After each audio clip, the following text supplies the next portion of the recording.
Imagine waking up and you find out that 8 out of every 10 lines of code running the apps on your phone were just written by an AI overnight. Right. And then simultaneously, the stock market takes a massive nosedive because legacy banks are terrified of that exact same technology. Today is July 17th, 2026. And looking at the news this week, I mean, it feels exactly like sitting in a theater watching a futuristic sci-fi Oh, movie. for sure. And then slowly realizing the screen has dissolved and you're just watching a real-time documentary of your own life. Yeah, that barrier between, theoretical technology and your daily reality has completely evaporated. We're watching systems that literally took decades to build get entirely rewired in a matter of days. Yeah, exactly. So welcome to this deep dive. Our mission today is to look at a single, incredibly packed issue of the Daily Tech Reader and really synthesize how frontier AI is. Well, it's no longer just a story for tech enthusiasts. In the span of just 1 week, this technology is disrupting Washington politics. It's crashing legacy stocks on Wall Street, fundamentally changing how software itself is written, and walking right through the front doors of K-12 classrooms. And, we aren't going to get bogged down in the dense mathematical jargon of how these models are trained.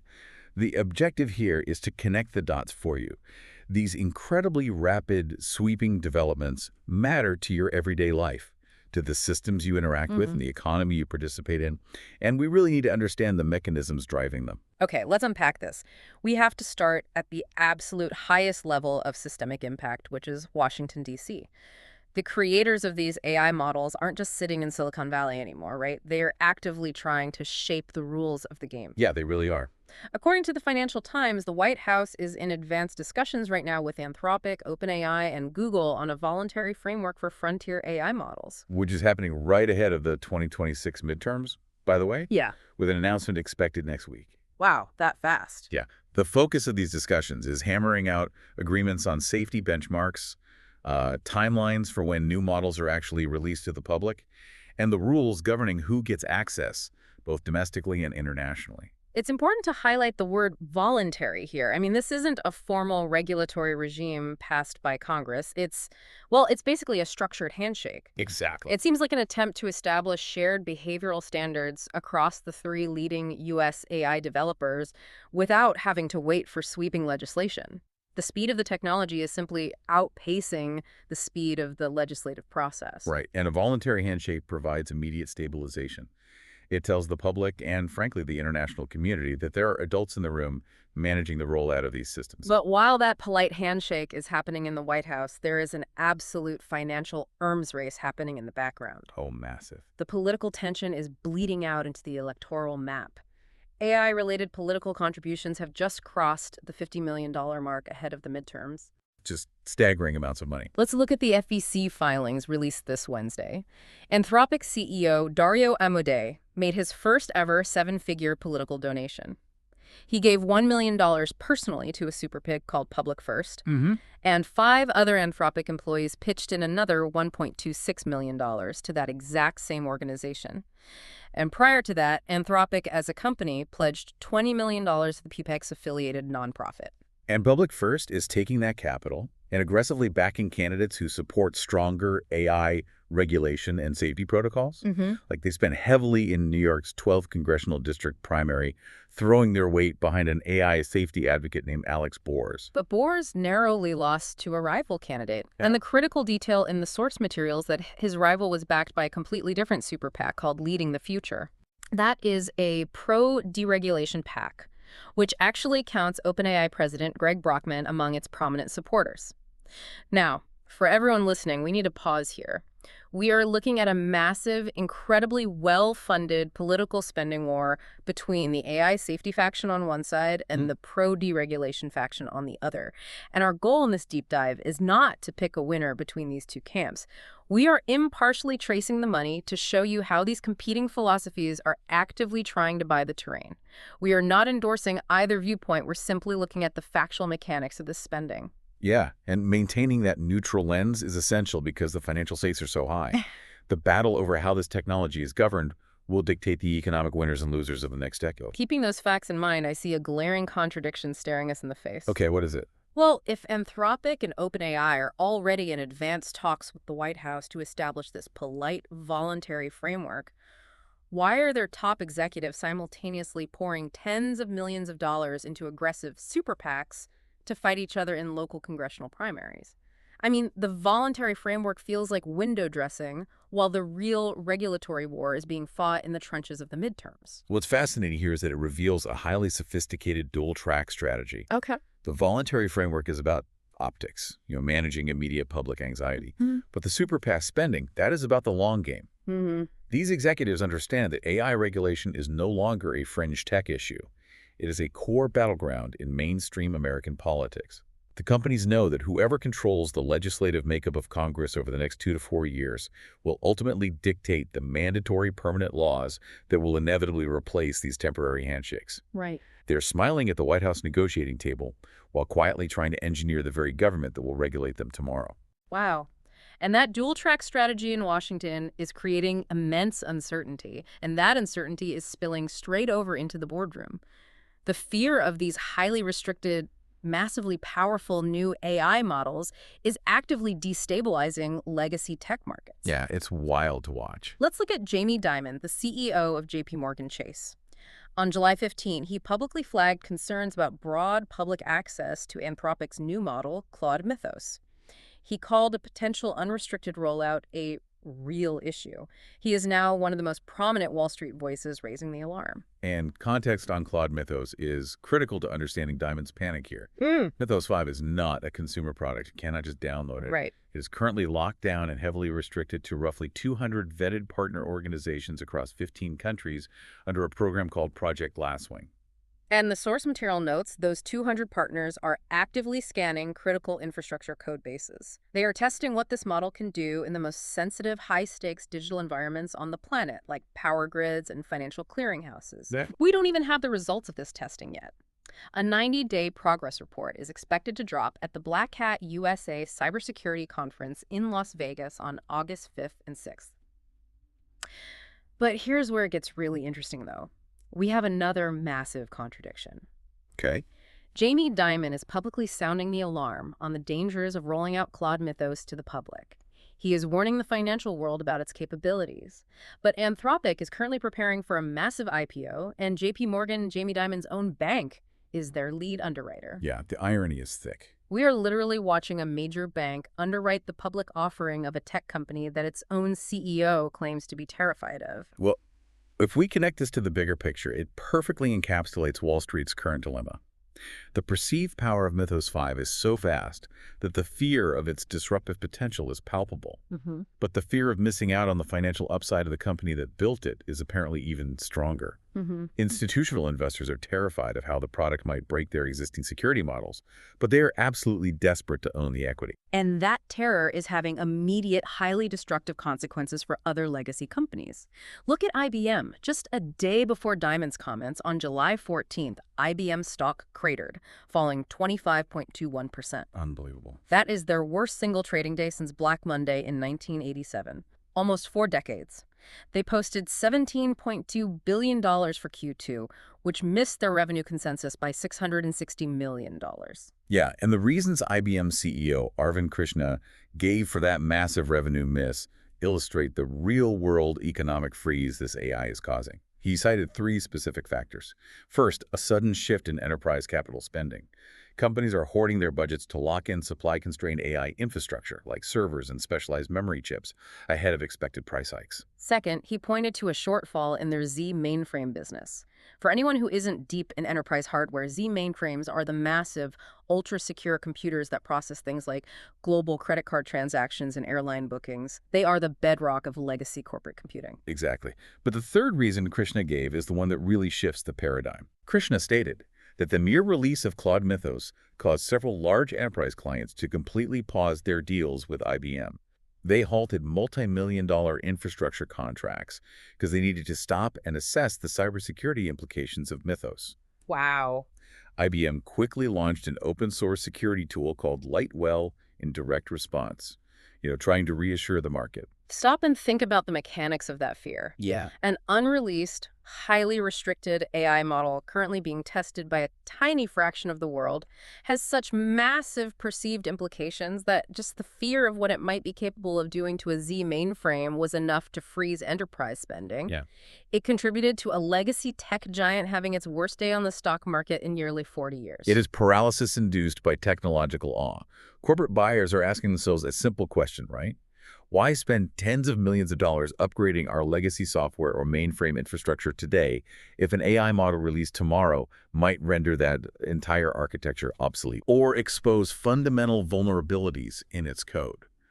The market is freezing because it's holding its breath. The C-suite and Wall Street are clearly reacting with fear and paralysis. But we need to look at why they are so afraid. We need to look at what the integration of this technology actually looks like on the ground for the workers building it, because the very nature of software engineering is fundamentally changing. Yeah, we're shifting from macroeconomic market reactions to the micro-reality of daily work. The source material highlights a framework that completely redefines the human relationship with code. We're talking about Boris Cherny, the creator of Claude Code and the head of product at Anthropic. On July 16th, he posted a framework called the Steps of AI Adoption. It maps out the maturity levels for teams using Claude Code across 5 stages. Step 1 is gated, meaning 0 AI agents are used. Step 2 is assisted parallel, where you might have around 10 agents helping out. Step 3 is supervised autonomy, utilizing around 100 agents. Step 4 scales that up, leading to Step 5, which he calls AI native, where a team is deploying 1,000 or more autonomous agents to do the work. And Cherny stated that Anthropic, as an entire organization, is operating at Step 3 supervised autonomy. And he personally claims to be operating at Step 4. Here is the statistic from the Daily Tech Reader that contextualizes why IBM's clients are so terrified. As of May 2026, Anthropic engineers are shipping Claude-authored code at over 80% of merged production commits. Incredible. For anyone who doesn't write software, a merged production commit isn't a draft or an outline. It is code that has been reviewed, approved, and officially added to the live product that users interact with. 8 out of 10 lines of final live code are written by the AI, not a human being. Yeah, and Cherny argues that developers aren't even really writing prompts anymore. The job has evolved into something he calls harness engineering. So what does this all mean? If 80% of their code is written by AI, and we are moving past prompting into harness engineering, what is the human actually doing? I mean, I'm struggling to understand the mechanism here. Are human engineers just becoming middle managers for AI agents? Essentially, yes.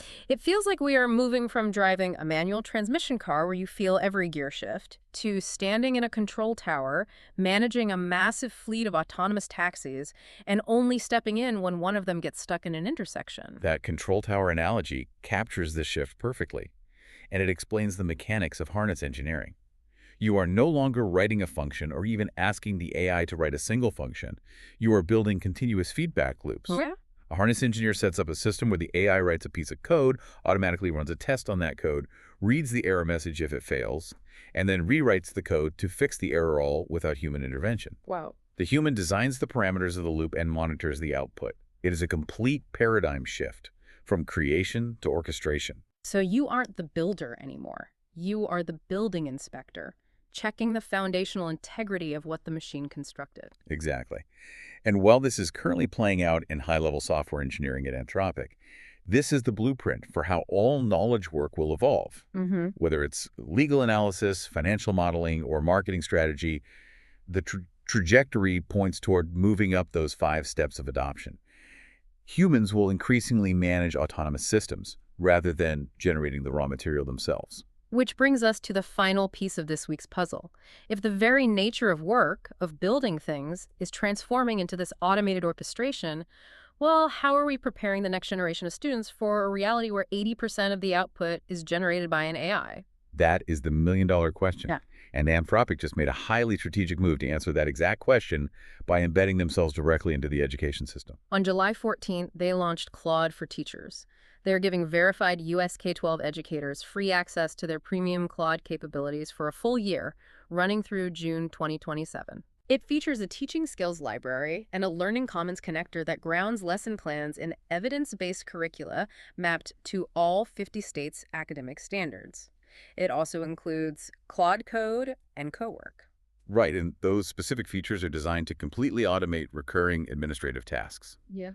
Teachers can use Cowork to automatically review and grade daily exit tickets from students, freeing up hours of administrative overhead.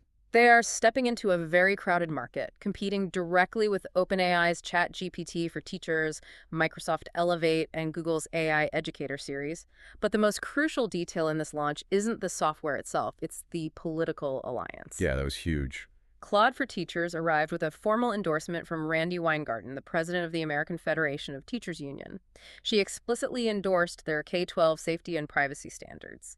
But I have to challenge the logic of what we are watching unfold across these different sectors. Right. Well, we just spent the first half of this deep dive discussing how massive, highly sophisticated enterprise clients at IBM are literally pausing multi-million-dollar infrastructure deals because they are terrified of the cybersecurity implications of this exact AI technology. Yeah, sure. They're freezing their budgets out of fear. But we are simultaneously rushing to give it away for free to K-12 teachers so they can automate grading our kids' homework. It feels like we are simultaneously locking the heavy steel vault at the bank while leaving the front door to the school wide open.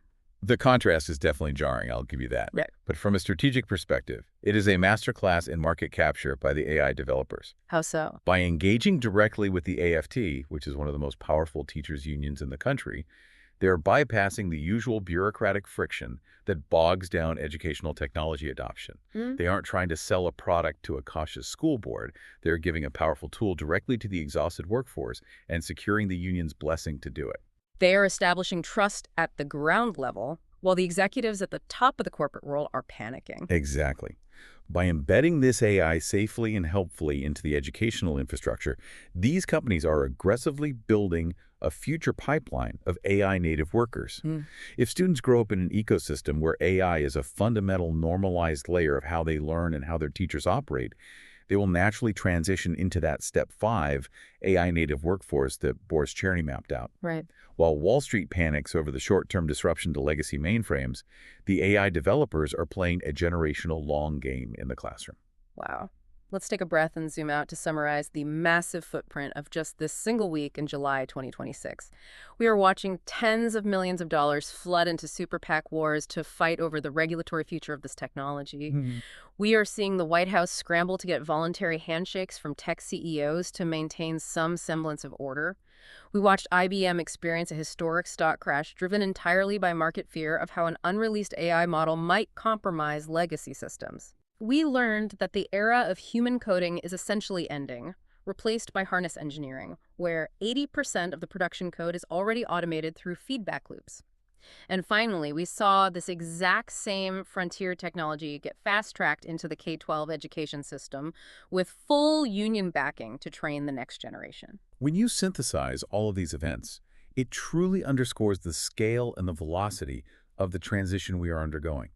The systems that govern our laws, our markets, our software, and our schools are all being fundamentally rewired simultaneously. And to you listening to this deep dive right now, I want to reiterate that these aren't just isolated tech stories happening in a vacuum. You are not just a spectator reading headlines. These stories represent the real-time transformation of the economy you participate in, the workplace you clock into, and the educational system you and your family navigate every single day. Yeah, this week represents the architecture of the next decade being built in the span of 7 days. And this raises an important question, something we haven't touched on yet, but that really sits at the center of all these facts. If Anthropic is already generating over 80% of its production code with AI, and if they are rapidly moving their internal teams toward Boris Cherny's AI native Stage 5, relying on thousands of autonomous agents managing loops of work, when this company finally goes public and IPOs with JP Morgan, what exactly are investors buying? Are they buying shares in a traditional human tech company that happens to use AI?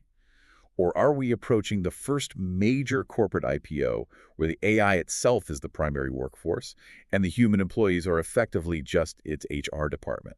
Think about that next time you hear about an AI update. A publicly traded company where the AI is the actual workforce and the humans are just HR. Like watching a sci-fi movie transition right into a documentary. Thank you for joining us on this deep dive. We'll see you next time.